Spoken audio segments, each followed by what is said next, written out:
আসসালামু আলাইকুম প্রিয় শিক্ষার্থীরা, আশা করি তোমরা ভালো আছো। আলহামদুলিল্লাহ, আমিও ভালো আছি। আজ আমি অষ্টম শ্রেণীর বিজ্ঞান বিষয়ের সপ্তম অধ্যায় পৃথিবী ও মহাকর্ষ এই অধ্যায় নিয়ে আলোচনা করব। ইতিপূর্বে আমি একটি ক্লাস এই অধ্যায়ের উপরে নিয়েছি, তোমরা যারা দেখোনি তারা অবশ্যই দেখে নিবে। এটি আমাদের দ্বিতীয় ক্লাস, এই অধ্যায়ের দ্বিতীয় ক্লাস।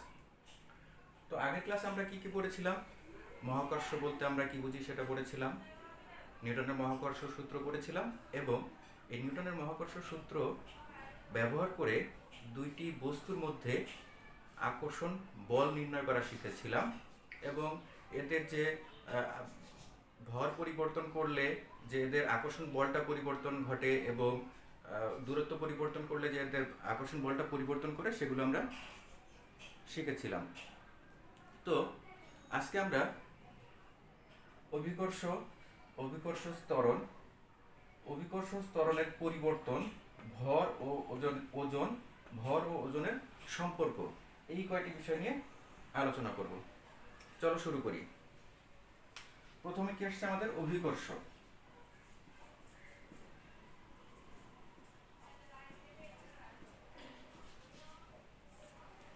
অভিকর্ষ বলতে আমরা কি বুঝি? দেখো, গত ক্লাসে আমি বলেছিলাম যে মহাকর্ষ সম্বন্ধে বলেছিলাম। মহাকর্ষ কি? যে দুইটি বস্তুর মধ্যে যে আকর্ষণ, মহাবিশ্বের যে কোনো দুইটি বস্তুর মধ্যে যে পারস্পরিক যে আকর্ষণ, সেটি হলো মহাকর্ষ। এখন এই দুইটা বস্তুর মধ্যে একটা যদি পৃথিবী হয়, তাহলে এই পৃথিবী এবং অন্য একটা বস্তু, এদের মধ্যে যে আকর্ষণ, সেটি হলো অভিকর্ষ। পৃথিবী এবং অন্য যে কোনো একটি বস্তুর সাথে যে আকর্ষণ, সেটি হলো অভিকর্ষ। এটি দেখো, আমার হাতে একটা মার্কার দেখতে পাচ্ছ। মার্কারটা আমি যদি ছেড়ে দিই, তাহলে এটা নিচে পড়বে। তাহলে কি কোন বলের প্রভাবে পড়ছে? পৃথিবী তাকে আকর্ষণ করছে, একটা বলে আকর্ষণ করছে। এই আকর্ষণ বলটাই হলো অভিকর্ষ। অর্থাৎ পৃথিবী কোনো একটা বস্তুকে যে বলে আকর্ষণ করে, সেটাই হলো অভিকর্ষ। তাহলে দেখো, অভিকর্ষের সংজ্ঞাটা আমরা যদি লিখি, যে কোনো বস্তুর প্রতি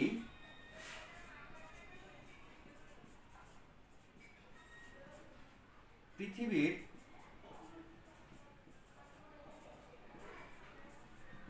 যে আকর্ষণ,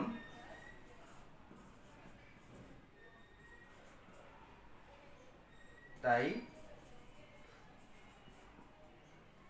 অভিকর্ষ।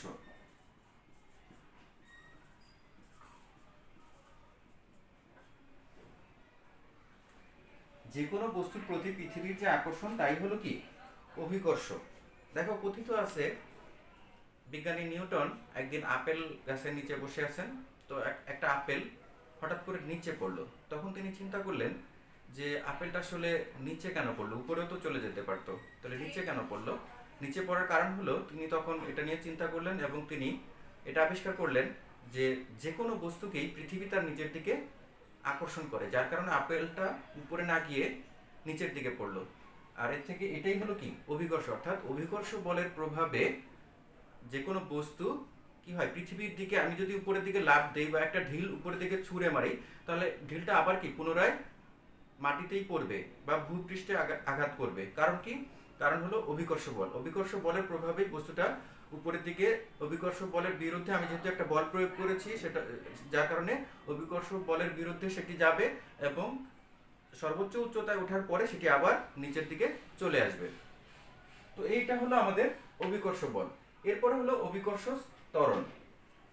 অভিকর্ষ ত্বরণ বলতে আমরা কি বুঝি? দেখো, প্রথমে আমরা দেখি ত্বরণ সম্বন্ধে আমরা ইতিপূর্বে জেনেছি। ত্বরণ কি?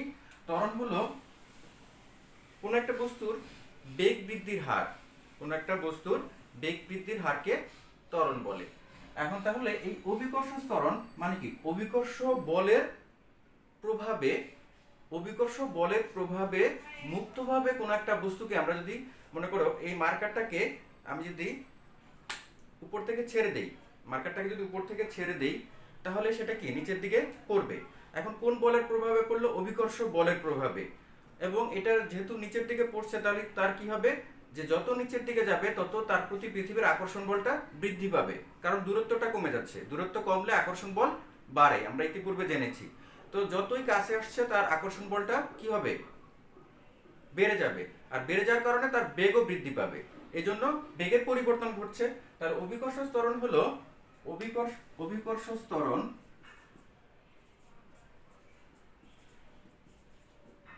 অভিকর্ষ ত্বরণ।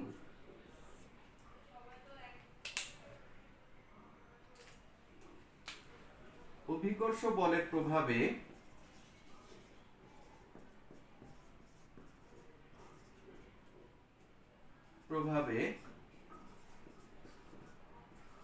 মুক্তভাবে পড়ন্ত কোনো বস্তুর বেগ বৃদ্ধির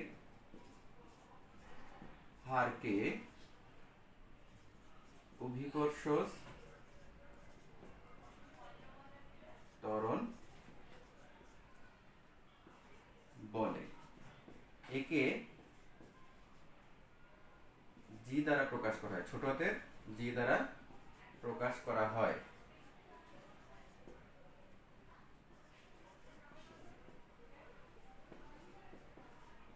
এটা হলো গ্র্যাভিটেশনাল অ্যাক্সেলারেশন, যার কারণে এটাকে জি দ্বারা প্রকাশ করা হয়। তাহলে এটা হলো আমাদের অভিকর্ষ ত্বরণ।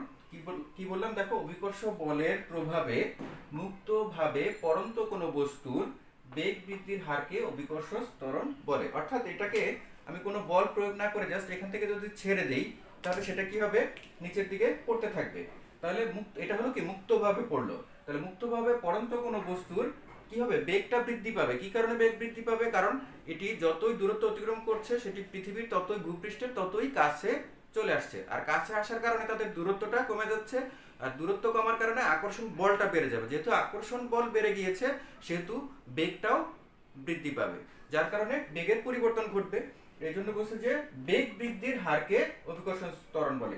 তাহলে কি হলো, অভিকর্ষ বলের প্রভাবে মুক্তভাবে পড়ন্ত কোনো বস্তুর বেগ বৃদ্ধির হারকে অভিকর্ষ ত্বরণ বলে।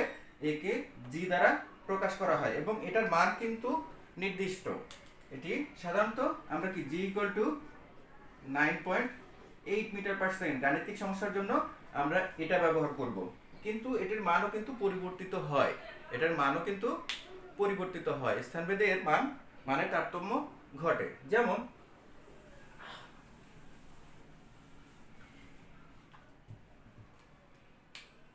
পৃথিবীর মেরু অঞ্চলে,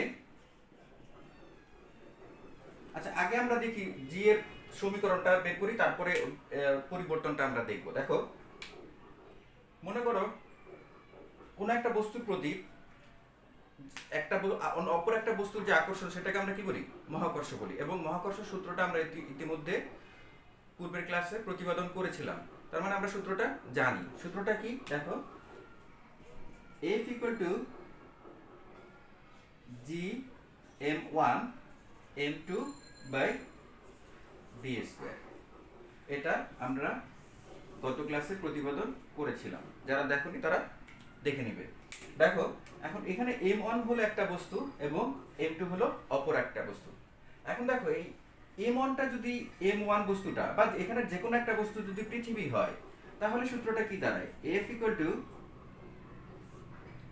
G আমার ফিক্স থাকলো, বিশ্বজনীন মহাকর্ষীয় ধ্রুবক, আর এটা হলো m, আর আরেকটা বস্তু আমরা পৃথিবীর ভরটাকে আমরা m ধরে নিলাম, আরেকটা বস্তু ধরলাম আমরা, আরেকটা বস্তুর ভর ধরলাম m। তাহলে আর দূরত্বটা, এটাকে আমরা d না ধরে আমরা এটাকে r ধরলাম, তাহলে কি হলো r স্কয়ার। তো এখন দেখো আমরা আবার বল কি, বল ইকুয়াল টু ভর ইনটু ত্বরণ, বল ইকুয়াল টু কি, ভর ইনটু ত্বরণ। এখন এই ভর কত, বস্তুটার ভর কত ধরে নিয়েছি m, বস্তুটার ভর হলো m, আর ত্বরণটা কি, ত্বরণ হলো অভিকর্ষ ত্বরণ।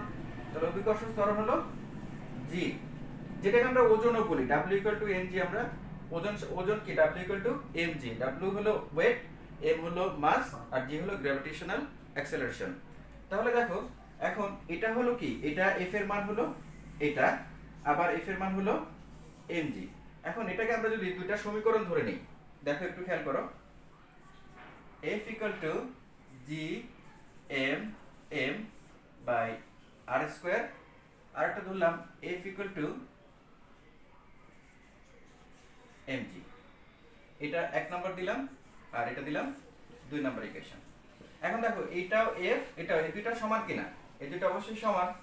এই দুটো যদি সমান হয় তাহলে এই দুটাও কি হবে, সমান হবে। তাহলে আমরা কি লিখতে পারি, mg equal to g m m by r square। এখন দেখো এখান থেকে আমরা m টাকে এই পাশে নিয়ে যাই, তাহলে কি হয়, g equal to g m m r square into m, এখানে গুণ আছে, পাশে গেলে কি হবে, ভাগ হয়ে যাবে, নিচে চলে যাবে, তো m m কাটা গেল। তাহলে আমাদের সূত্রটা কি দাঁড়ালো, g equal to আমরা কি লিখতে পারি এখন, দেখো g equal to আমরা লিখতে পারি g equal to g m by r square। এখন দেখো এই জিটা বিশ্বজনীন মহাকর্ষীয় ধ্রুবক, এর মান নির্দিষ্ট একটা ধ্রুবক, এবং এটার মান আমরা কিন্তু অলরেডি জানি। জি এর মান কত, জি হলো 6.673 into 10 to the power -11 newton metre square per KG square, এটা আমরা জানি। এরপর দেখো পৃথিবীর ভর কিন্তু নির্দিষ্ট। পৃথিবীর ভর কত, m equal to 5.972 into 10 to the power 24 KG, এটা হলো পৃথিবীর ভর। তাহলে দেখো এখন এই জি এর মান আর এম এর মান দুটাই কিন্তু ধ্রুবক বা ফিক্সড ভ্যালু। তাহলে এই দুইটা উপরে গুণ করলাম, গুণ করার পরে এখন যদি এই আর এর মানটা বৃদ্ধি পায় তাহলে কি হবে, আর এর মানটা বৃদ্ধি পেলে জি এর মানটা কি হবে, কমে যাবে, যেহেতু ব্যস্তানুপাতিক নিচে আছে। তাহলে আবার যদি আর এর মানটা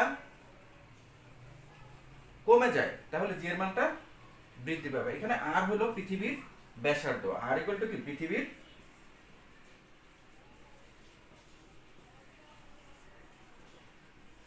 ব্যাসার্ধ। এখন এই আর এর মানটা পৃথিবীর বিভিন্ন জায়গায় বিভিন্ন রকম। মেরু অঞ্চলে আর এর মানটা কম, মেরু অঞ্চলে কি আর এর মান ছোট, যার কারণে কি হয়, মেরু অঞ্চলে জি এর মানটা বড় হয়।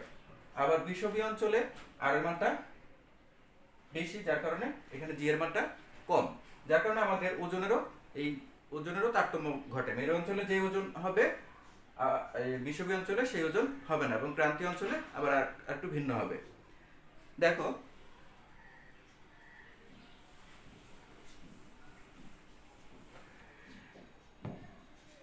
মেরু অঞ্চলে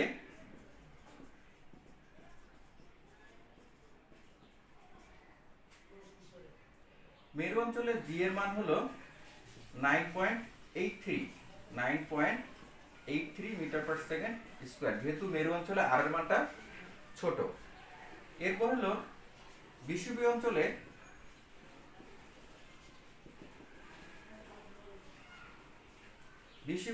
আর এর মান যেহেতু আর বিষুবীয় অঞ্চলে আর এর মানটা কি বড়, তাহলে জি এর মানটা কি হবে, কমে যাবে, যেহেতু এই দুইটা ফিক্সড, এই দুইটা তো আর চেঞ্জ হচ্ছে না। তাহলে ফিক্সড একটা সংখ্যাকে তুমি যদি ছোট সংখ্যা দিয়ে ভাগ দাও তাহলে বড় মান আসবে, যদি বড় সংখ্যা দিয়ে ভাগ দাও তাহলে ছোট মান আসবে। তাহলে জি কত হবে, জি হবে এখানে 9.78, বিকজ অফ এই বিষুবীয় অঞ্চলে আর এর মানটা বড় হওয়ার কারণে জি এর মানটা ছোট হয়ে গিয়েছে। এবং ক্রান্তীয় অঞ্চলে কত,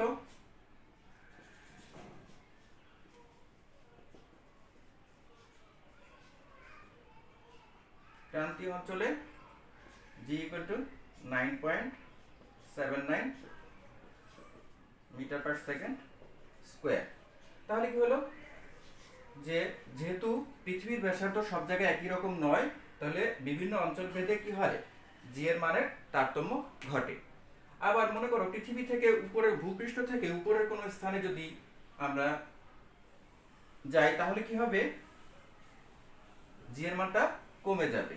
তাহলে কি জি এর মানের পরিবর্তন হয়ে কি হবে, সেটি জি এর মানটা কমে যাবে। অর্থাৎ এরকম হবে, আমরা জানি কি g equal to G M by R square.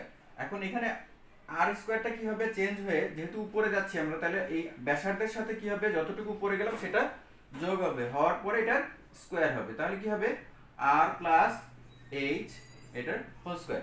তো এখানে যেহেতু যোগ হচ্ছে, একটা আর এর মান তো আসেই, তারপরে আবার আমরা কি করব, এর সাথে নতুন একটা দৈর্ঘ্য যুক্ত করছি, তাহলে বা যোগ করছি, তাহলে কি হবে, এর মানটা বড় হবে। বড় হলে জি এর মানটা কমে যাবে, অর্থাৎ ভূপৃষ্ঠ থেকে উপরে গেলে জি এর মানটা কি হয়, কমে যায়। আচ্ছা, তাহলে আমাদের প্রথম তিনটি টপিক শেষ হয়ে গেল, একটা দুটা তিনটা।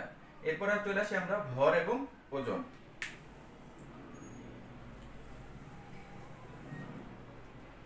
ভর বলতে কি বুঝি, দেখো ভর, ভর কি, সকল বস্তুই বিভিন্ন পদার্থ দিয়ে তৈরি, সকল বস্তুই কি পদার্থ দিয়ে তৈরি। এই পদার্থের পরিমাণ, কোন একটা বস্তুতে পদার্থের পরিমাণই হলো তার ভর, কোন একটা বস্তুতে পদার্থের পরিমাণই হলো তার ভর। তাহলে কোন বস্তুতে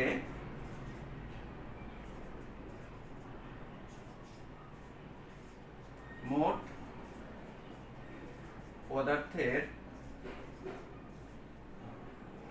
পরিমাণ কি হলো তার ভর। ভরকে এম দ্বারা প্রকাশ করা হয়, মাস, এম দ্বারা প্রকাশ করা হয়, এবং এর একক হলো কেজি, এর একক হলো কিলোগ্রাম বা কেজি, একক কেজি। তাহলে কোনো বস্তুতে মোট পদার্থের পরিমাণই হলো তার ভর। ভরকে কি দ্বারা প্রকাশ করব, আমরা এম দ্বারা প্রকাশ করব, এবং এর একক হলো কেজি। এরপরে দেখো ভরের পরে কি আছে, ওজন। ওজনটা কি,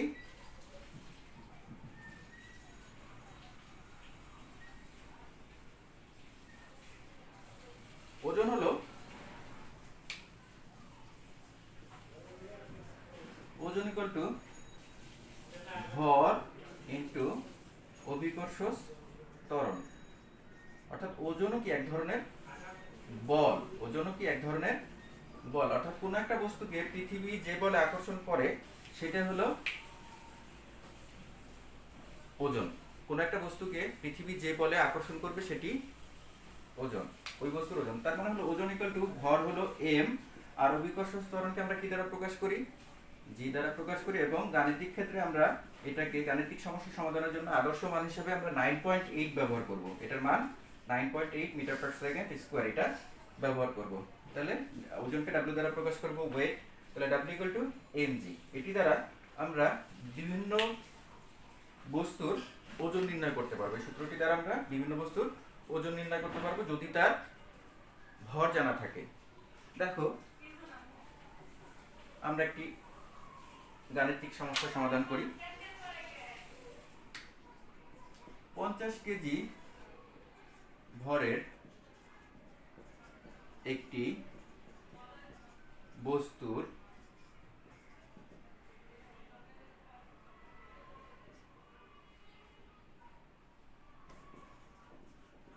মেরু অঞ্চল, বিষুবীয় অঞ্চল ও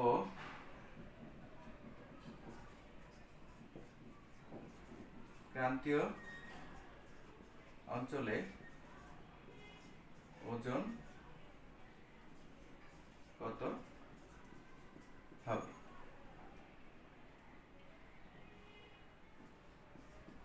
আচ্ছা দেখো, এখন কি বলছে, 50 কেজি ভরের একটি বস্তুর মেরু অঞ্চলে ওজন কত হবে, বিষুবীয় অঞ্চলে ওজন কত হবে, এবং ক্রান্তীয় অঞ্চলে ওজন কত হবে। তাহলে মেরু অঞ্চলের জন্য আমরা ধরলাম W1 ইকুয়াল টু mg। এখন দেখো m কত, m হলো 50 কেজি।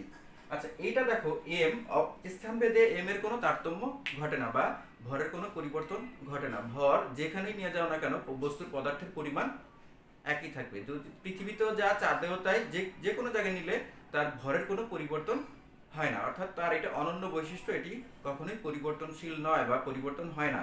কিন্তু এখানে দেখো ওজনটা কিন্তু পরিবর্তন ঘটে। কারণ কি? ওজন হলো দুইটা জিনিসের উপর নির্ভরশীল, একটা হলো তার ভর, বস্তুটার ভর এবং অভিকর্ষ ত্বরণ।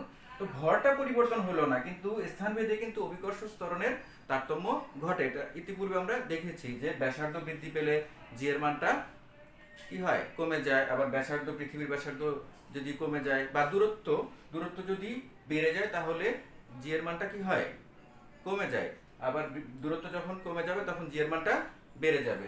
তো এই জন্য বিভিন্ন অঞ্চলে বস্তুটার ওজন বিভিন্ন রকম হবে। যেমন এখানে দেখো এটা কি হবে, 50 ইন্টু জি এর মানটা কত আছে আমার এখানে, এটা কি মেরু অঞ্চলে বের করতেছি। মেরু অঞ্চলে ওজন কত হবে, 50 ইন্টু জি এর মানটা কত, 9.83। তাহলে কত হয়,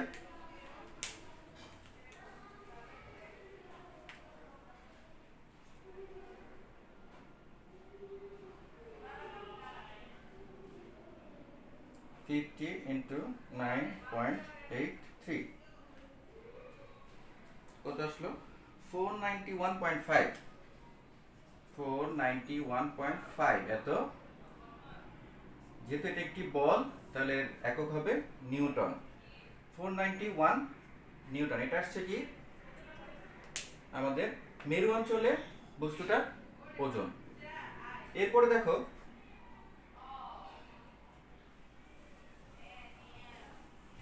বিষুবীয় অঞ্চলে বস্তুটির ওজন কত হবে, দেখো বিষুবীয় অঞ্চলে ওজন আমরা ডাব্লিউটি ধরলাম। এটা ডাব্লিউটি ইকুয়াল টু কি হবে, এম জি। এম কত, এম হলো 50। এটা পরিবর্তন হবে না যেহেতু এটা ভর স্থানভেদে পরিবর্তিত হয় না। আর বিষুবীয় অঞ্চলে জি এর মানটা কত, 9.78। তো কি হলো দেখো, আমরা একটু ক্যালকুলেশন করে দেখি। 50 ইন্টু 9.78 তাহলে কত হলো, 489 এত নিউটন চলে আসলো। এটা হলো কি বিষুবীয় অঞ্চলে ওজন। এরপরে আসছে আমাদের ক্রান্তীয় অঞ্চলে। ক্রান্তীয় অঞ্চলে জি এর মানটা কত, দেখো ক্রান্তীয় অঞ্চলে কত হবে, আমরা এখানে করে ফেলি। ক্রান্তীয় অঞ্চলে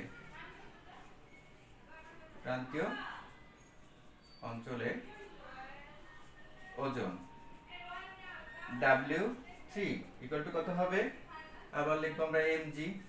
এখন m কত, এখানে m হলো 50, এটা তো আর চেঞ্জ হবে না, ইনটু g এর মানটা কত, 9.79 ইকুয়াল টু দেখো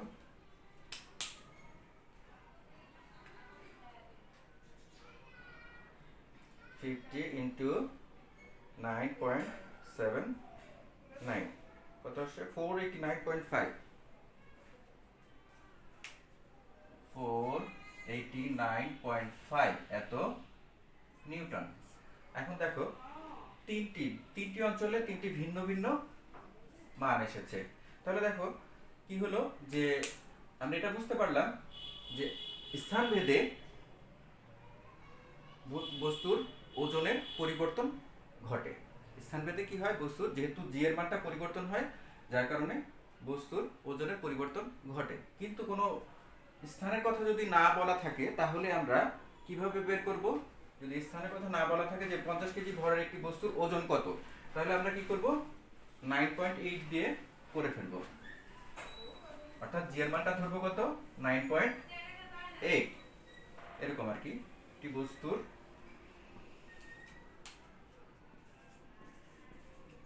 ওজন কত এরকম যদি থাকে তাহলে W ইকুয়াল টু কি লিখবো আমরা, mg।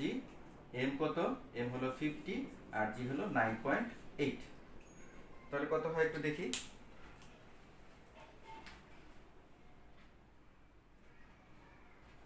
50 ইন্টু 9.8 490 কত আসলো, 490। 90 নিউটন। আচ্ছা, এখন দেখো কোন একটা বস্তুকে পৃথিবীতে এবং চাঁদে দুই জায়গায় নেওয়া হলো। পৃথিবীতে মনে করো 50 কেজি ভরের একটি বস্তুকে, 50 কেজি ভরের একটি বস্তুকে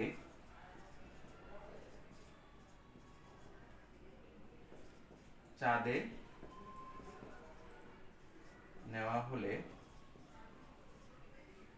এর ওজনের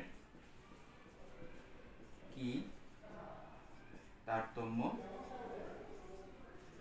ঘটবে? তাহলে দেখো 50 কেজি ভর 50 কেজি ভরের একটি বস্তুকে 50 কেজি ভরের একটি বস্তুকে চাঁদে নেওয়া হলো, এর ওজনের কি তারতম্য ঘটবে? তাহলে ওজন যেহেতু স্থান পরিবর্তন হয়েছে, ওজনের তারতম্য ঘটবে। এখন দেখো পৃথিবী কোন একটা বস্তুকে যে বলে আকর্ষণ করবে, চাঁদ কি সেই বলে আকর্ষণ করবে? অবশ্যই নয়। চাঁদের আকর্ষণ বল পৃথিবীর আকর্ষণ বলের 6/1 যেহেতু চাঁদ আকারে পৃথিবীর থেকে ছোট, যার কারণে চাঁদ কি করবে? পৃথিবী যে বলে আকর্ষণ করে তার 6/1 বলে আকর্ষণ করবে, অর্থাৎ চাঁদের জি এর মানটা কমে যাবে। চাঁদের জি এর মানটা কত হবে? পৃথিবীতে জি এর মান যেটা তার 6/1। তাহলে আমরা দেখো এইভাবেও করতে পারি ম্যাথটাকে। ডাব্লিউ ইকুয়াল টু পৃথিবীতে, আমরা আগে পৃথিবীতে বস্তুটার ওজন বের করে ফেলি। ডাব্লিউ ডাব্লিউ মানে ডাব্লিউ ই দেই, ই হলো আর্থ, ডাব্লিউ ই নিচে ছোট করে ই লিখবো, ডাব্লিউ ই বা পৃথিবীতে বস্তুটির ভর ডাব্লিউ আনো লিখতে পারো, সমস্যা নেই, যেটা ব্যবহার করো। তাহলে কি হবে? M G. এখন এম কত? এম হলো 50 আর জি কত? 9.8। তাহলে কত আসে? 490 এত নিউটন আসলো। 490 নিউটন, এটা কি পৃথিবীতে বস্তুটার ওজন। এখন চাঁদে বস্তুটার ওজন কত হবে? তাহলে চাঁদের যে আকর্ষণ বল, কোন একটা বস্তুর প্রতি চাঁদের যে আকর্ষণ বল সেটা পৃথিবীর 6/1। তাহলে কি হবে? চাঁদে বস্তুটার ওজন হবে, চাঁদে বস্তুটির ওজন ডাব্লিউ এম দিলাম, মুন ইকুয়াল টু কত হবে? পৃথিবীতে অলরেডি আমরা ওজনটা বের করে ফেলেছি। এই পৃথিবীতে যে ওজন হবে তার 6/1 হবে। তাহলে কি এটাকে 6 দিয়ে ভাগ করলে যেটা আসবে অত নিউটন। তাহলে কত হয়? 490 ডিভাইড 6, তাহলে 81.67 এত নিউটন। তাহলে কি হয়? যে বস্তুটিকে চাঁদে যদি নেওয়া হয় তাহলে কি হবে? হালকা মনে হবে। বস্তুটিকে চাঁদে নেওয়া হলে হালকা মনে হবে। পৃথিবীর তুলনায় এখানে কি, যেহেতু ওজনটা কমে গিয়েছে, যার কারণে এটাকে কি হালকা মনে হবে। এটাকে আমরা অন্যভাবেও করতে পারি। দেখো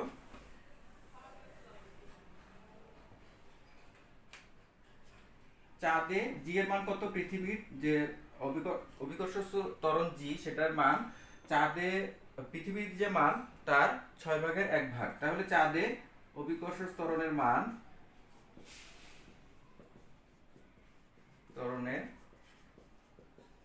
কত হবে? জি ইকুয়াল টু জি এম দিলাম, ইকুয়াল টু কত হবে? 9.8 ডিভাইড হলো 6 এত মিটার পার সেকেন্ড স্কয়ার। তাহলে কত একটু ভাগ করে দেখি। 1.63 আসবে সম্ভবত। 9.8 ভাগ 6, 1.63 ইকুয়াল টু কত? 1.63 এত মিটার পার সেকেন্ড স্কয়ার। তাহলে চাঁদের বস্তুটার ওজন কত হবে? ডাব্লিউ এম ইকুয়াল টু কি হবে? M G M. তাহলে এম এর মান কত? এখানে দেখো এম এর মানটা হলো 50, এটা তো চেঞ্জ হবে না। একটু জি এর মানটা কত হয়ে গেল? 1.63। তাহলে কত হয় দেখো? 50 ইন্টু 1.63 করলে কত হয় একটু হিসাব করে দেখি। 50 ইন্টু 1.63, 81.5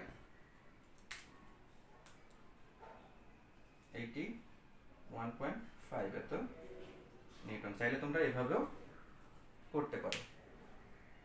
তো আজকে এ পর্যন্তই, আশা করি তোমরা বুঝতে পেরেছো। পরবর্তী ক্লাসে আবার দেখা হবে। ভালো থেকো, সুস্থ থেকো, আল্লাহ হাফেজ।